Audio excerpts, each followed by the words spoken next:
Advocate साहब बताएंगे आज की पत्रिका का वार्ता का क्या मुख्य उद्देश्य है? आज हमारा जो मुख्य उद्देश्य ये है कि एक बहुत बड़ी मुसीबत हमारे सर पर आन पड़ी है। एरवा मोड़ चौक पे हम सब रहने वाले हैं। हमारे भाई बंधु, बच्चियां, माएँ सब पानी लेने जाती हैं ट्यूबवेल पे, और बत्ती मोड़ से लेकर हॉस्पिटल मोड़ तक लगभग 5 स्कूल इस एरिया में सड़क के किनारे हैं। उन स्कूलों में बच्चे स्कूल भी जाते हैं, बच्चे आते भी हैं, स्कूल खुल गए हैं। और हमारे इस रोड पे एक बहुत बड़ी दुर्घटना पिछले दिनों हुई जिसमें एक औरत ने अपनी जान गंवाई।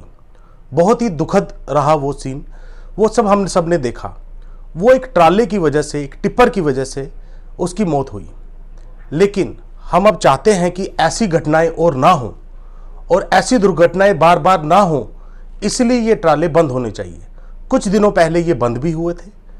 प्रशासन ने थोड़ा बहुत एक्शन लिया, लेकिन अब फिर कुछ दिनों से हम देख रहे हैं कि टनों के टन माल इनमें लोड होके इस छोटे से रोड में आता है। ये रोड रिहायशी एरिया है, यहाँ पर लोग सड़क किनारे रहते हैं, छोटे छोटे बच्चे सड़क क्रॉस करते हैं। हमारे ऑटो वाले इस ऑटो को लेकर डरते हैं, स्कूटियों वाले, कारों वाले सब इनसे डरते हैं, क्योंकि ये एक माफिया है। कुछ दिनों पहले एक्शन हुआ, लेकिन प्रशासन पता नहीं किस चीज का वेट कर रहा है। वो चाहता है कि शायद कुछ मौतें और हो। अगर हम लोग चाहते हैं कि ये लोग ना चलें, या फिर इनका टाइमिंग रात को 9 बजे से लेकर सुबह से 6 बजे तक कर दिया जाए, तो इसमें दिक्कत क्या है?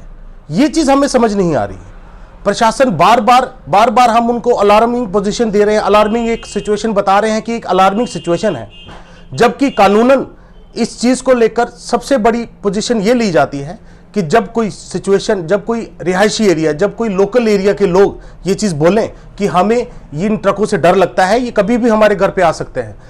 आप बताइए कि जब भी कोई दुर्घटना होती है, ज्यादा से ज्यादा क्या होगा? 304 लग जाएगी, 279, 337 लग जाएगी, 338 लग जाएगी, मुलजिम बरी हो जाएगा या उसकी जमानत हो जाएगी। लेकिन जिसका नुकसान हुआ, क्या वो भरपाई कर पाएंगे?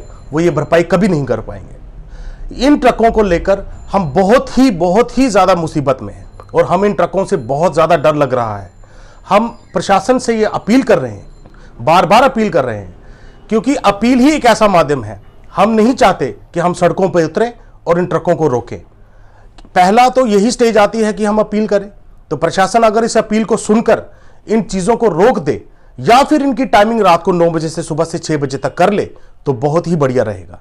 नहीं तो आने वाले समय में हम सड़कों पे भी उतरेंगे और इन ट्रकों को भी रोकेंगे। हम इन ट्रकों को यहां नहीं चलने देंगे। ये बहुत ही छोटा एरिया है, आप बाहर जाके दे सकते हैं, यहां पर बहुत ही छोटा एरिया है।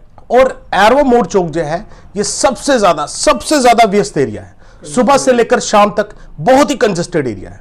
यहां पर लोग घूमते हैं, हमारी माताएं बहनें सुबह शाम पानी लेने जाती हैं, और इन ट्रकों के नीचे कुछ नहीं जाए। क्या आप इस चीज का वेट कर रहे हैं? किस चीज का वेट कर रहे हैं, मुझे बताइए। जब हम लोकल एरिया के लोग बोल रहे हैं कि हमें ये चीज नहीं चाहिए, तो आप क्यों नहीं सुन रहे हैं? आप क्या चाहते हैं कि एक और दुर्घटना हो? हम एक और दुर्घटना नहीं होने देंगे। ये मैं साफ प्रशासन को बता देना चाहता हूं। ये जो अड्डा पर्ची यहां पे चल रही है, किसकी बुनियाद पे चल रही है, मुझे बताइए। ये अड्डा पर्ची आधा तो पंचायत में आता है। आप इस चीज को नहीं समझ रहे हैं। आप क्या चाहते हैं कि हम सड़कों के नीचे कुचले जाएं, इन ट्रकों के नीचे कुचले जाएं, फिर जाके आप जागेंगे? हम ऐसा कभी नहीं होने देंगे। मैं साफ प्रशासन को अपील कर रहा हूं कि कुछ दिन का हम वेट करेंगे। हम डीसी साहब से भी मिलेंगे। अगर कुछ दिनों में ये ट्रक बंद ना हुए, तो याद रखिए आने वाली सिचुएशन बहुत ही खतरनाक और बहुत ही अलार्मिंग होगी आपके लिए। ये मैं पहले बता दे रहा हूं। और हमें कुछ सूत्रों से यह भी पता चला है कि जो बत्ती मोड़ में हमारा हादसा हुआ था, उसमें हमारे भाई बंधुओं ने जिन्होंने ट्रक रोकने की कोशिश की, उनको कुछ लोगों ने धमकियां दी कि आपके खिलाफ पर्चा लगा देंगे। किस चीज के खिलाफ पर्चा लगाएंगे आप? कि हम अपनी जान की रक्षा कर रहे हैं, इस चीज के लिए पर्चा लगाएंगे आप हमारे पास? हम अपनी जान की रक्षा करके रहेंगे। कुछ दिनों में अगर ये ट्रक बंद ना हुए, तो मैं बता दे रहा हूं कि हम सड़कों पे उतरेंगे और इन ट्रकों को यहां से भगा देंगे। हमें ये ट्रक नहीं चाहिए। जल्द से जल्द इसकी टाइमिंग बदली जाए, 9 बजे से लेकर सुबह 6 बजे तक ये चले। अगर हमारे बच्चों की स्कूलिंग की टाइम पे, अगर हमारी टाइमिंग पे, किसी के ऑफिस की टाइम पे ये चलते हुए दिखेंगे, तो प्रशासन इसके लिए जिम्मेदार होगा, हम नहीं। धन्यवाद। एक चीज और मैं आपकी मीडिया के माध्यम से ये बता देना चाहता हूं, करोड़ों की ये कंस्ट्रक्शन कंपनी है, करोड़ों का माल इनके पास है, करोड़ों की फैक्ट्रियां इनके पास हैं। इनके पास इतना सोर्स भी है कि अगर ये चाहे तो कोटपुनू से लेकर राजबाग तक इस दरिया के किनारे कच्चा रास्ता बनाकर हाईवे पे निकल सकते हैं। ये मैं इनको एक माध्यम से बता रहा हूं कि ये इनके पास एक सोर्स है और ये कर भी सकते हैं। लेकिन प्रशासन अगर चाहता है कि हमारी सड़कों से निकले तो हम ये नहीं होने देंगे।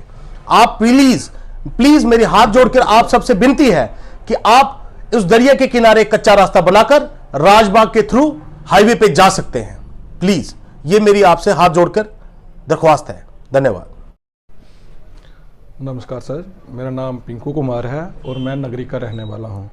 पिछले दिनों जहां ट्रक ना बहुत ज़्यादा चल रहे हैं, टिप्पर जो माइनिंग का काम हो रहा है, सड़कों पे जा रहा माल या कोई कंपनी में जा रहा है, उसकी वजह से सारा लोड इन्होंने हमारे लगली नगरी में जो लोकल सड़क है BRO की, उस पर लोड डाल दिए ज़्यादा। जब स्कूलों में छुट्टी होती है इधर, या सुबह स्कूल बच्चे जाते हैं तो इतनी इतनी लंबी लाइनें लग जाती हैं, उधर स्कूल के बच्चे आ जाते हैं, उधर स्कूल की गाड़ियाँ आ जाती हैं, उधर ये टिप्पर इतने इतने लंबे हैं, रास्ता क्रॉस नहीं किया जा सकता। तो एक तो हादसा पहले हो गया 10-15 दिन पहले, और मुझे लगता है कि जल्दी एक हादसा हो जाएगा। इससे पहले कि कोई किसी की और मौत हो तो प्रशासन से मेरी दरख्वास्त है कि वो इस पर एक्शन ले, इनकी टाइमिंग चेंज करें या इनका एक वैकल्पिक मार्ग बनाएं। इनका वैकल्पिक मार्ग बनता है जो यहाँ से ये उज्ज से लाते हैं, उज्ज के साथ में ही वो एक कच्चा रास्ता निकालें और सीधा बाहर हाईवे पे। मैं प्रशासन से अपील करना चाहता हूँ कि हमें फिर से सड़कों पे उतरने की ज़रूरत ना आए। अगर हम सड़कों पे फिर से आ गए फिर मतलब काम खराब हो जाएगा। जय हिंद, जय भारत।